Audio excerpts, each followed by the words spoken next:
بكرة عاشوراء بإذن الله سبحانه وتعالى. لازم كلنا نصوم يا جماعة بإذن الله. عاشوراء يوم بسنة. عارفة يعني إيه يوم بسنة؟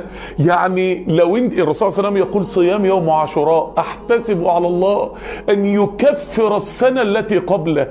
يوم بسنة كاملة من الذنوب، ب 365 يوم و365 ليلة ذنوب. يوم ب 12 شهر ذنوب. عملنا فيهم إيه؟ السنة اللي فاتت دي عملنا فيها ذنوب قد إيه وعصينا ربنا قد ايه؟ يعني صلى الله عليه وسلم من صام يوما في سبيل الله باعد الله بينه وبين النار 70 خريفا، 70 سنة.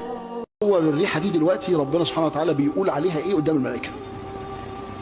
ان فلان ابن فلان تغيرت رائحة فمه لانه ترك طعامه وشرابه لاجلي. عشان كده ربنا سبحانه وتعالى قدرك، قال يدع طعامه وشرابه لاجلي. ساب شهوته دي اللي هو لازم ياكل ويشرب، سابها علشاني انا.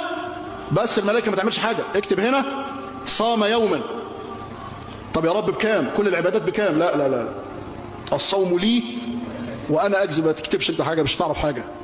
طالما ساب علشاني يبقى اللي يقدر انا، ده بيني وبينه بقى، ده السر اللي بيني وبينه بقى. إنما يوفى الصابرون أجرهم بغير حساب.